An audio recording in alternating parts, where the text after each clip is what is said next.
They say another day, another dollar, but it doesn't look like there's any dollars in the Scottish Premiership. Welcome back, guys, to Fog Football for another transfer roundup. We're bringing you this daily. The only problem is there isn't much transfer news at the moment. However, we have plucked a few stories together, and the big news of today is the signing of Dundee and their brand new Mexican centre-back Antonio Portals, who they have signed from the second tier in Mexico, as they hope to bring him in and to see if he can keep Dundee in the Cinch Premiership.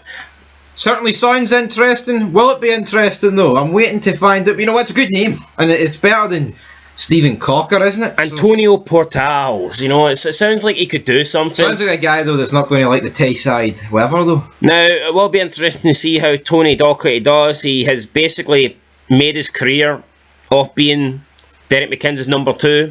Now he has to step into the big bad world of management, and he is the number 1. He is responsible for bringing in players, and I believe this is his first signing since being appointed as Dundee manager. But I wonder where they plucked this old school Mexican defender from, because I can't imagine Dundee have set scouts up in the Mexico second tier division. Nope, I doubt that very much.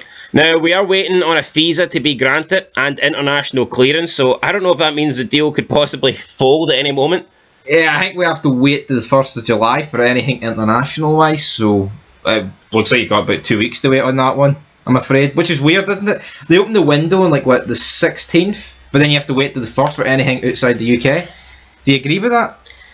No, I don't. I personally don't like the whole laws in football when it comes to visas and international clearance. But see, that's weird, but then Rangers went inside Sam Lammers, so how's it work? I don't know how it works.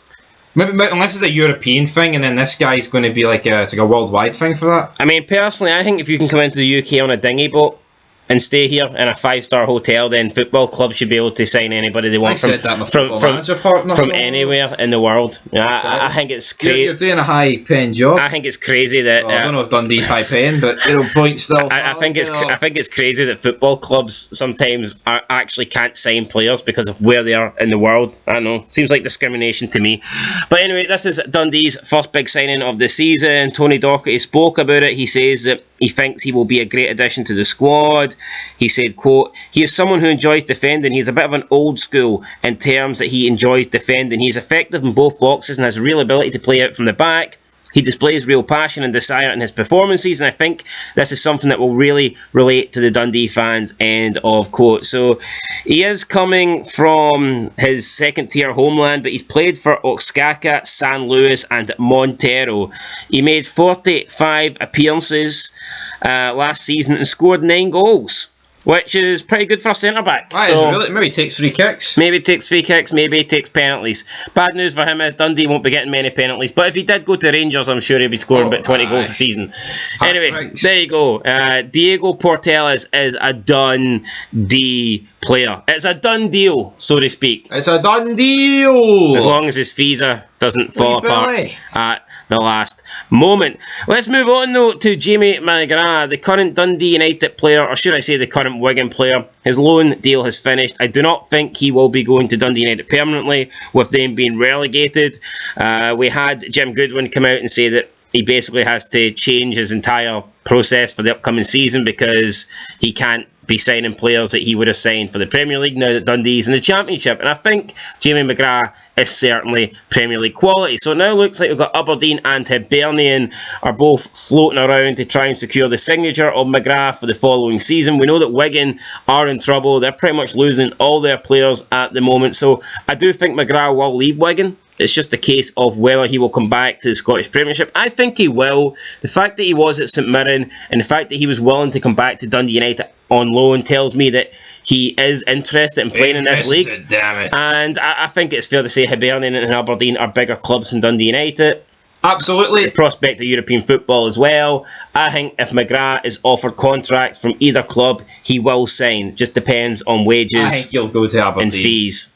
Personally, Hibs are a very tipsy-turvy team, but according to Edinburgh Live, Hibs boss Lee Johnson will have to overcome competition from Aberdeen if he's to land the Dundee United favourite Jamie Mcgrath, like we said. But it goes on to say here the Hibs have a potential 1.5 million to spend in transfer profits because they've lost a lot of the wage bill with McGeady, etc., leaving the club. What do you believe of that? Do you think that 1.5 million is there to spend? Because apparently they spent 500,000 on the big man El Yuan.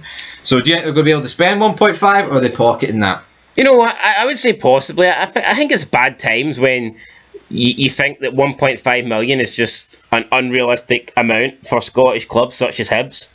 Yeah. I think it's bad when you say Hibs could spend 1.5 million and you're like almost laughing at the prospect of it. It kind of tells me the state of Scottish football.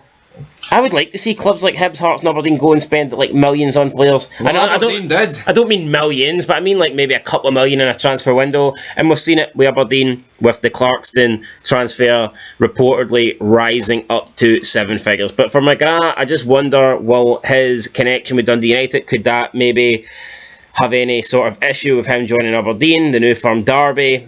Would Aberdeen fans be okay with that? Would they have an issue with that? Do Aberdeen fans really care about the new firm derby? Is that though just a thing that was a wee gimmick back in the 80s? Is that honestly a big deal now? We hyped up like last year on a couple of FIFA parts, but let's be real, is it a big deal? In terms of rivalries in Scotland, where would you rank it? We'll see exactly where would I rank it. Well, I think it's below the Old Firm derby. Yeah, I'd say so. I say it's below the Edinburgh derby. It's below the Dundee derby. And it's below the Dundee derby. It's below Is it below the? Is it below Ayrshire derby? Probably.